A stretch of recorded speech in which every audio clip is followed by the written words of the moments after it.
Good afternoon, everybody. First, in terms of injuries, Dejon Ingram, left quad contusion. He's day-to-day. He'll be a game-time decision. Daniel Giddings, right hand bruise. He's day-to-day. He will be a game-time decision. In terms of our post-game evaluation, it's really simple. Even though we had an 11-point lead at the half, we still turned the ball over 8 times. We turned it over 11 times in the second half, and it converted our turnovers into close to 30 points, which when you score 66 points and 28 or 30 of them off our turnovers, you're not helping yourself. Auburn didn't attempt a free throw in the first half, attempted 14 in the second half, had a lot to do with our turnovers. Our lack of offensive rebounding is an issue, especially whenever you shoot 30 or 34% from the field. It's beneficial if you can retrieve some of those misses and from an offensive rebounding standpoint and convert them into points.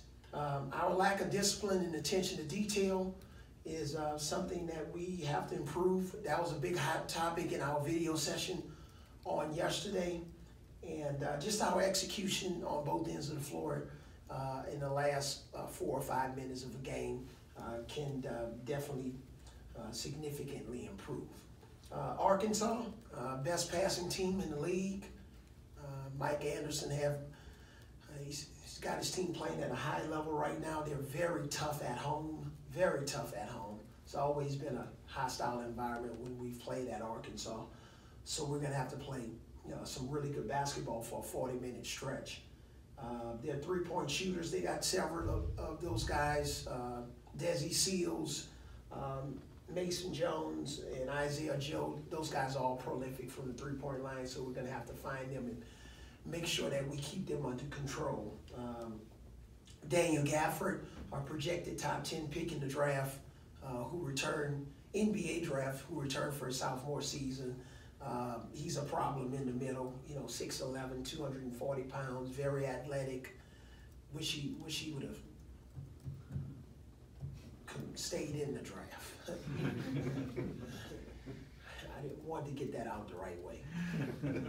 I'm not really in a good mood, but that made me laugh.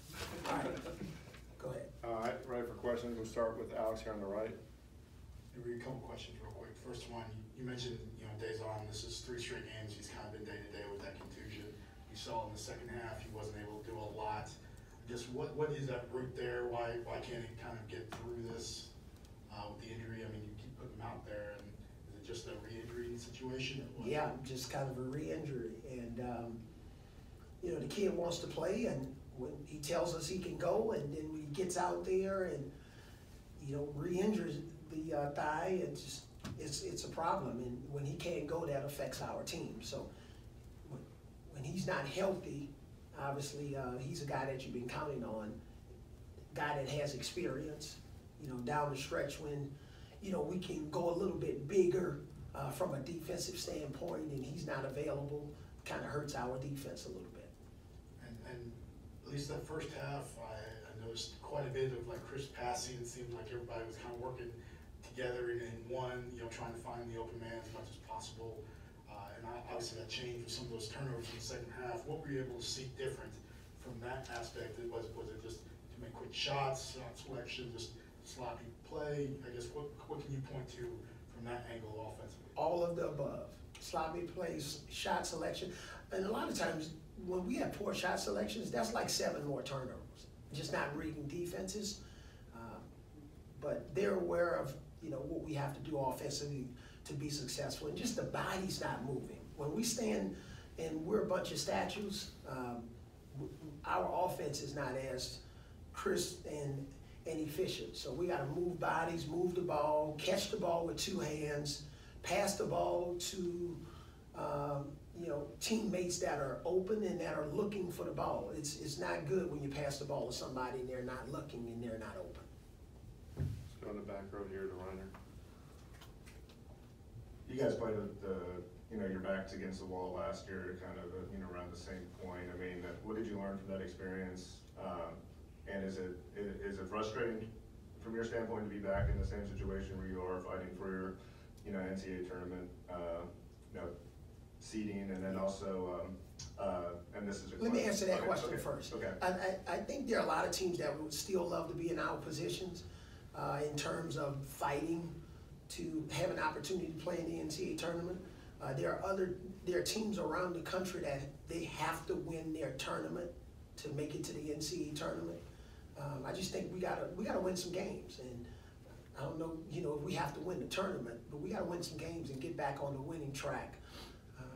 So yeah, from that standpoint, maybe you thought a couple of more wins here or there that were right there within our hands. If we win those games, we wouldn't have that conversation and have to be in quote unquote must-win situations. But it's better to be in this situation and still be alive and scratching and clawing than maybe to be in another situation where you have to go out there and really have a miracle to even have an opportunity to participate.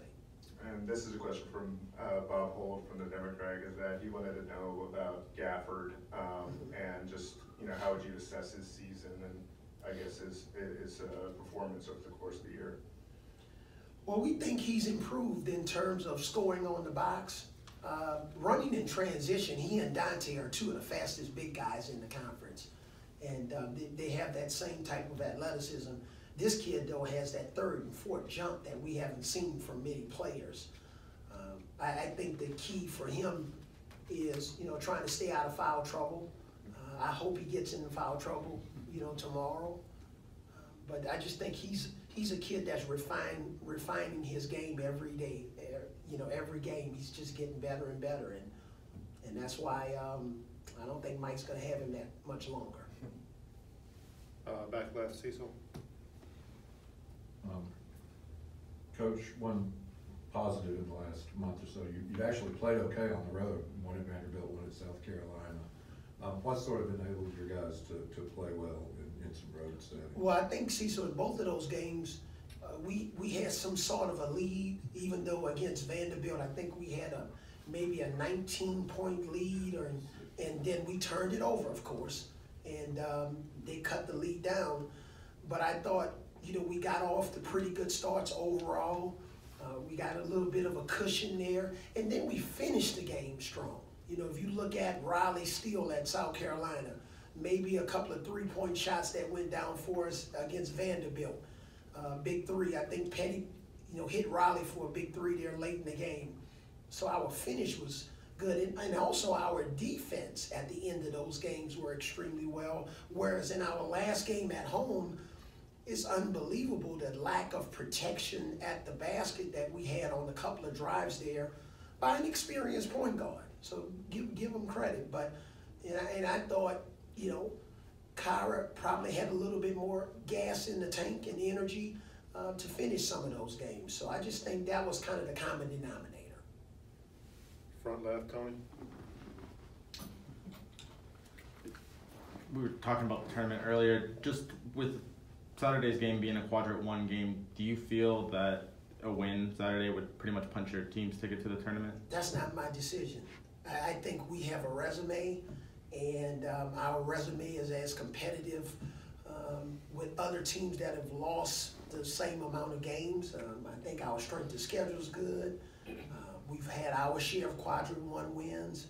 It's the last game in SEC play. We would love to have an opportunity to even our record in SEC play. It's been tough in this conference this year, and that's why I guess the projections are that 8 or 9 teams or whatever is going to make it to the tournament. And when that happens, everybody just can't go 14-4.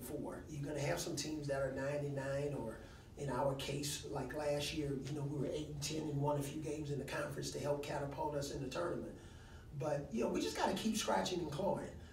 This is the 4th year of this program, and we love to have an opportunity to go back to the tournament for back-to-back years for the first time in a long time. I think that would be a step in the right direction, and hopefully that'll trump some of the bad losses that we've had in games where we were close or buzzer beaters or whatever, and hopefully give ourselves a chance in the new season. But we're in control of that. We got to go to Arkansas and play well and give ourselves a chance to win before we embark on the SEC tournament. Okay, we have 2 more questions left. We'll start with Alex on the right and finish.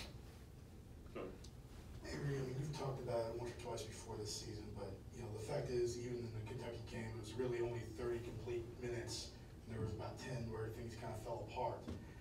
What does it take to get this team to play a complete 40-minute game, and, you know, front to end, beginning to end? I just think it's, you know, it's stamina, it's fitness, it's endurance. And you gotta push through fatigue, you gotta fight. We should be in great game shape now. So I'm wondering, you know, with some of the decisions that we make, you know, is it a fatigue mistake? Is it a lack of concentration? But this time of the year, you know, we gotta be tougher. It's just the way it is. You gotta be willing to run through a wall, and you gotta be stronger with the ball. You gotta get in the defensive stance and see man and ball on a consistent basis. This is about consistency, because if you look at all of the teams in the SEC specifically, whether it's Arkansas, Mississippi State, you look at you know, teams like Tennessee that's playing extremely well, it doesn't always, you know, it's not always about talent. A lot of our teams in this conference are talented, but it's got to come down to toughness and leadership and you know, just reading defenses, all of the things that we talk about.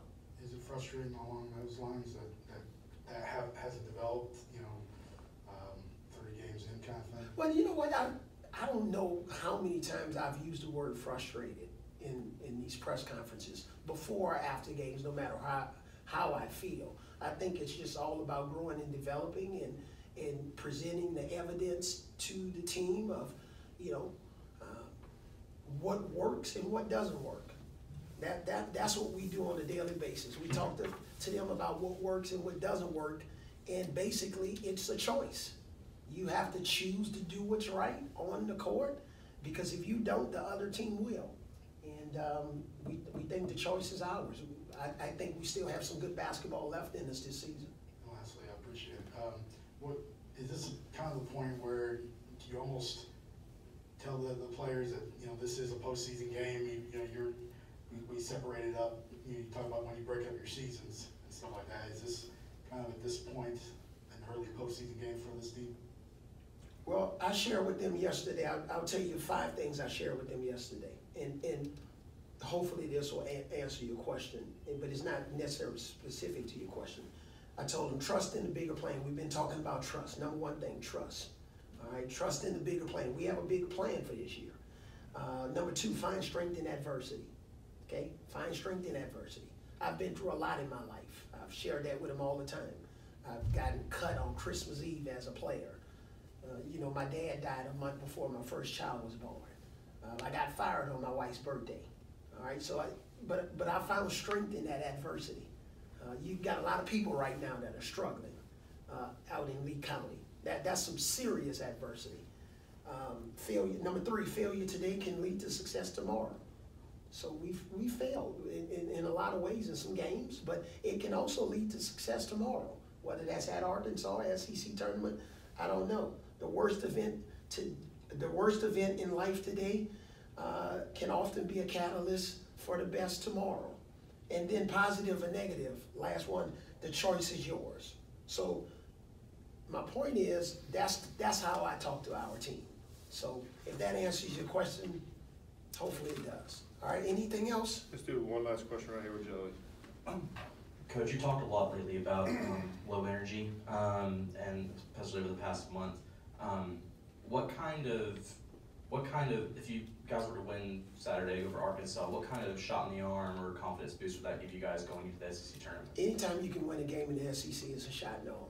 Anytime you can win a game, you know, independent of what a team's record is. You know, when you win a game in this league, it's a shot in the arm. But I think it'll give us a little bit of an extra boost. I think it'll help our confidence. I think we've played well for some reason after consecutive losses. So hopefully, you know, we'll be in a bounce back mode. But winning on the road at Arkansas would be a huge accomplishment. Coming into this season, there were 2 teams we hadn't had any success against in 4 years, Kentucky and Arkansas. And we were able to climb that mountain against Kentucky in the first game of SEC play. So we'll see what happens in this last game against a team we hadn't had much success against. Thank you, Coach. Thanks.